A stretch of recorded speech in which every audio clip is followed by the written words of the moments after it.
Alright, hello everyone, my name is Shep, welcome back to the Butcher's Circus, and today we have an amazing matchup in play. So this is something you don't get to see very often, but we are gonna run into it today. So we are playing the WD into the Scylaac special, so both teams renowned for getting early kills and then dominating you with stuns and healing potential. And today we are pitting them against each other, and thankfully I managed to go first, which means I'm gonna go for an immediate stun on this Arbalest. There's a lot of plays you can start off with, you definitely have to think it very well, but since this Arbalest in position 3, just stunning her is pretty darn good. Now I have two options. I can either go Block of Light, which will definitely be relatively useful, or I can go for an 80% stun on that Crusader, and surprisingly, to myself, I am gonna go Block of Light, because if I fail the 70% stun, I will lose the match on the spot. This 80% stun, I'll lose it on the spot. And if I get this prot, it's actually gonna be quite helpful throughout the match, I'm gonna have to say. It's also gonna save my Crusader from getting critted too hard by the Arbals, because I will actually have some amount of prot. I'm not sure if there's gonna be a finish him coming, but a finish him would be very annoying, so I'm just gonna click this bounty hunter and they're gonna go from there. There's probably gonna be a come hitter. I actually kind of disagree with a come hitter right now. I will just bola after that, and I will be totally fine here, because I bola, and then by the start of next round I do something and the mark is gone. Not only that, it was kind of a risky play to go for that 75%, not having the immediate follow-up. If I want to put it that way. So right now I can flare the stun on the Abomination, and do I, is the question. Do I flare the stun on the Abomination? Yeah, yes, I think I do. I think I flare the stun on the Abom. So I'm gonna remove that stun, it's also gonna remove the mark from my Arbals. It's gonna be removed anyway. But yeah, the Bounty Hunter is in a bad position, but that's okay. We're gonna get stunned again, but we don't really mind it all that much. We're gonna click, and after that we're gonna have stun control with Crusader. So we're just gonna click the Abomination. He's definitely taking way less damage than what he'd typically be, having this 20 prot. And I think that right now we are in... it's gonna be another stun. Yeah, I'm not gonna have stun priority because there's a goddamn Vestal, but after this I will have the stuns available, and then we will be okay. Then we will be a-okay. I'm actually thinking that if you wanna go for finish him, do it. I'm actually gonna drop a Caltrips here, believe it or not, because dropping a Caltrips is actually gonna start slowly taking away at his team, and this is gonna be good here. That's a really bad outcome though. Not getting the bleed on the Crusader, it's an 80% chance every single time, and not getting it is really annoying. He's gonna go for a mark for death on the Arbals, so she's definitely in danger. My hope here is that the enemy Arbals doesn't get a 44% chance crit, because that's the only way you can get a one-shot right now. And he doesn't get it, actually. What? 18? That's a min-roll. That is as min-roll gets, I'm gonna have to say. I will stun someone now. I am thinking Crusader for sure, so let's stun this Crusader. 9 damage, beautiful. Max roll. We take those. I would have loved to apply the bleed. It's an 80% chance. You really want to apply that counter speed, because right now he'd take an extra 2 damage. So you can look at that as every single stun you have doing an extra 2 damage, which is just awesome. Absolutely awesome. He clicks the Crusader, which I think is a bad play, because he could have started gaining some kind of priority, but he just gave over his priority entirely, and I just get 2 stuns for free here. And a stun on the Arbals, which is really important as well. And he also gets a stun on my Arbalest, but what can you do? What can you do? I think that right now we do one of two plays. Either we move forward with this Bounty Hunter, or we just click the Arbalest. Both are reasonable, but I think I'm gonna click the Arbalest first, and then I'm gonna do something with the Bounty Hunter, just see how things go.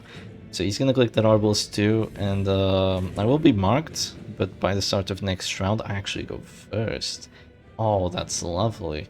That is lovely that I actually go first. Okay, in that case, I'm gonna mark this Bounty Hunter here because I want to shoot him.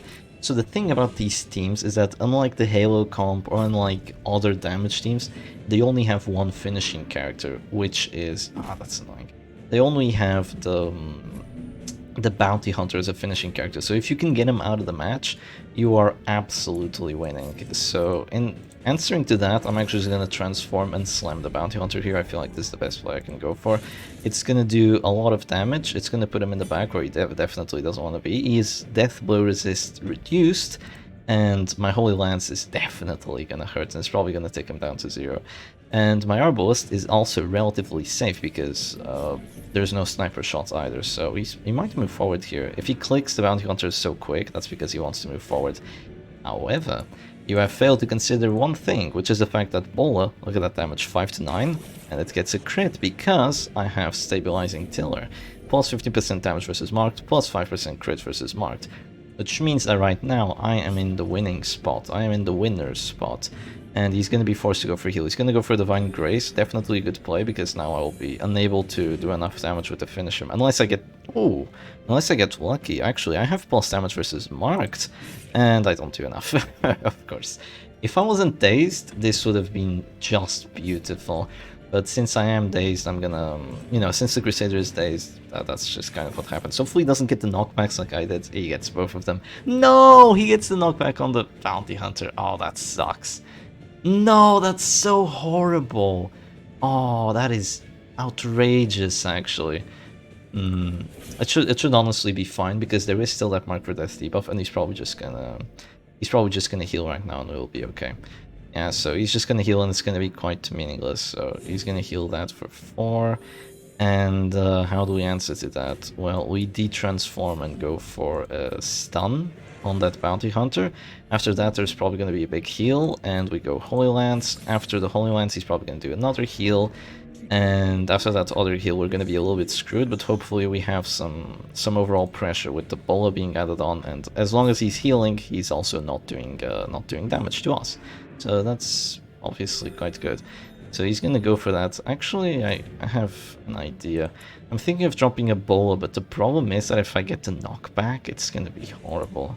It is going to be absolutely horrible. So I'm thinking that I just go for the Holy Lance first and just call it a day.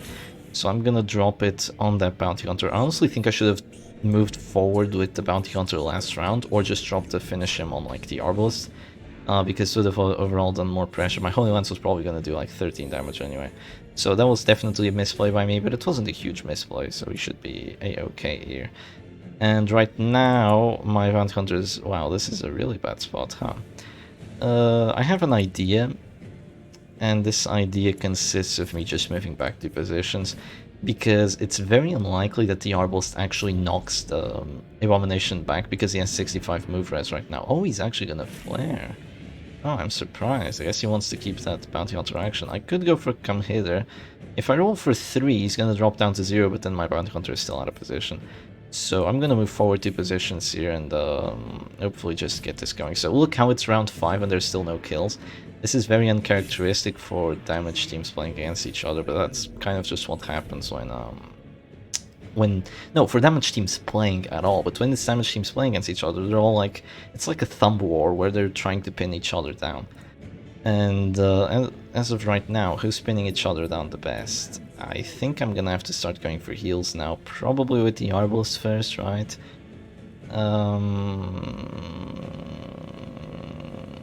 I wish he had one more bleed. I really wish he had one more bleed. But yeah, we're gonna go for an Arbalist heal. We healed that for 9, so that's a-okay. The problem here is that Vestal has more healing than what I do, and the Abomination is also dazed, so that's really bad. It's gonna be a stunning blow, only does 5 damage. You can see the damage is laughable, which is just wonderful. And we're gonna click it immediately, just get the Crusader action out, and that's a-okay. We do have one huge advantage, which is the fact that we're going first. So by going first, you're gonna go first every single round, which is just perfect. He has to drop a finish him right now on the Abomination, which with his finishing character, which is definitely not what you want to do.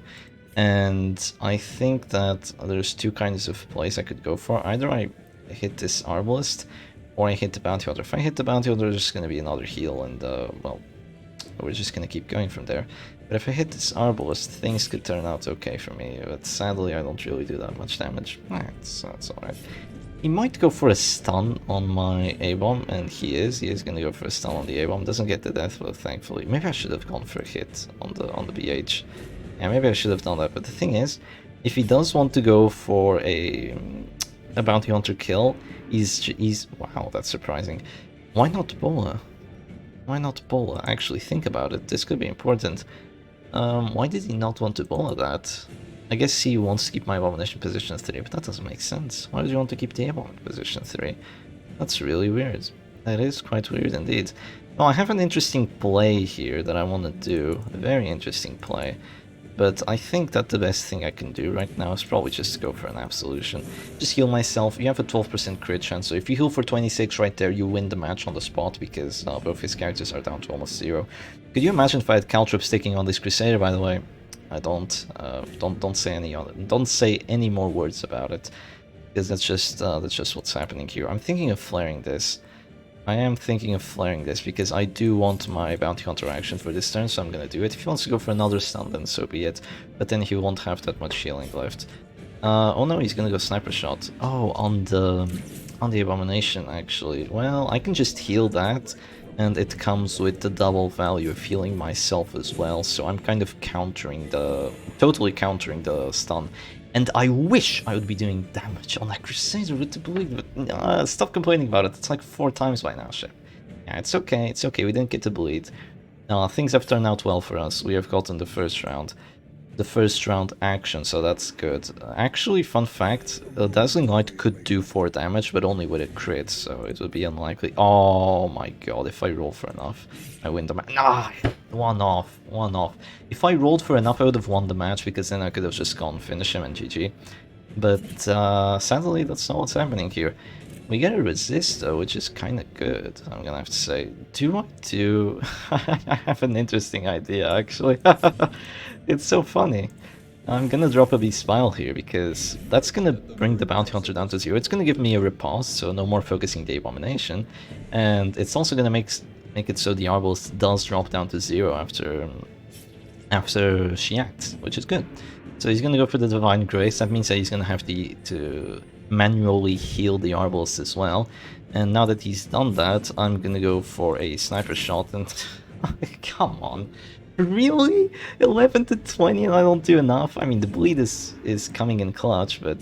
Okay, he goes for a Stunning Blow. Yeah, we know how it works. We're just gonna click there, and now I win. Now I win. You can't win this anymore, Saturn Burger. I'm very sorry. Oh, okay, I see the play. He's gonna go for an uppercut. I still don't feel like that's gonna save you. Because after I get uppercutted, I move forward 2 positions, and now you have to choose between 2 characters of which one you want to save. You definitely want to save the Bounty Hunter. The Bounty Hunter is more important. Yeah, definitely save the Bounty Hunter, kill off the Arbalist, because he's the finishing character. He's more important right now. He's definitely a keeper, and now we just take that Arbalist. And I think, as of right now, considering that I do still have healing with the Crusader and the Arbalist, and the Abomination is still alive somehow, with a riposte on top of that, and that's the fact that I have Bulwark and Caltrops taking, even though it's only on 1 character, I'm gonna have to say that I'm quite good here. The problem with using Come Hither now is that the mark is no longer useful for him, so he's actually just wasting actions going for it, because he only has 3 actions while I have 4. And I could have gone for a stun immediately to counter him, but I just decided not to. I just decided to move back here because I don't want my Arbalist getting stunned by the Vestal, because then my Abomination wouldn't have his action, and just move back, just ignore all that pain. And move on with your day. So 2 things I can do here. I can either stun the Bounty Hunter, or I can stun the Crusader. I'd rather stun the Crusader as of right now, because I can actually fail the stun on the Bounty Hunter. I could do not enough damage and then I get stunned myself. But even if I do enough damage and the Crusader is going to heal the Bounty Hunter, he's going to heal himself. But if I just do damage on the Crusader, I'm chilling. I'm totally chilling. He gets to go first now, but he's down to actions. And look, just look at the amount of damage that his stuns are doing. It's pitiful. Technically, nowadays I'd run Smite with this team instead of Bulwark of White, but in this kind of situation, Bulwark of White Caltrops just wins you the match. It takes a while for it to win you the match, for sure, but when it does, oh man, does it win. 4 to 8 actually isn't that much. Well, in that case, I'm just gonna stun here. Just stun that Crusader, get his action out. Honestly, it's just as good. I don't feel like I'm gonna go for a flare. I might go for a flare. Oh, that's a misplay. Oh, that's a huge misplay. Okay. Saturn Burger is just unsure of what to do as of right now, and now I just get massive value.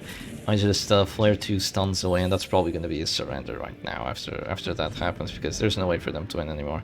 There's going to be an uppercut just delaying the inevitable, absolutely just delaying it. And we get to go for another stunning blow. We still don't do enough, but there's no more way that you can save this anymore. I'm actually, I could even pull this vessel right now just to put her in harm's way. And yeah, I'm actually gonna pull the vessel and then I'm gonna drop a polo or something like that. This is honestly fine here. We just pull her to a position where she doesn't want to be. There's no more Divine Grace. She's now in actual danger. I'm gonna stun her, especially if you don't, if you click the Bounty Hunter immediately. So I'm just gonna do this. She's gonna tick down to 0. She's probably gonna die, but I'm not gonna kill her first. I'm gonna kill the Bounty Hunter first. After its action is gone, this is gonna be an absolute GG. So we're just gonna skip ahead forward onto that point. Alright, and here we are. It didn't take very long. It was just a bullet and a stun later. And that was a GG. Very big GG too. I guess it just came down to me going first, and then that initial pull on my Arbalist failing. And by the point that you actually, you know, you put the thumb over your opponent's thumb and you start pinning them down, by that point it's just over. After you get a kill, you just snowball from there. And you just enjoy your position. So it really is about whoever gets to output the most amount of pressure. And if you force your opponent to constantly heal, eventually you're going to come out on top, especially if you have Bulwark of Light and if you have Caltrops. So definitely a very novel matchup. I will say it could have gone both ways. It definitely doesn't prove that WD is better than Scylaac Special. Not at all. Both teams are very, very competent. Each is better for their own specific occasion. The Vessel gives you more sustained heals, and it also gives you better stuns. But the Abomination gives you the power of transformation and slamming characters, breaking guards that way. And just pushing characters back, which is also amazing disruption. So both teams, very good, but the RNG allowed me to win today. So I hope y'all enjoyed that, and I'll see you again another time. Cheers.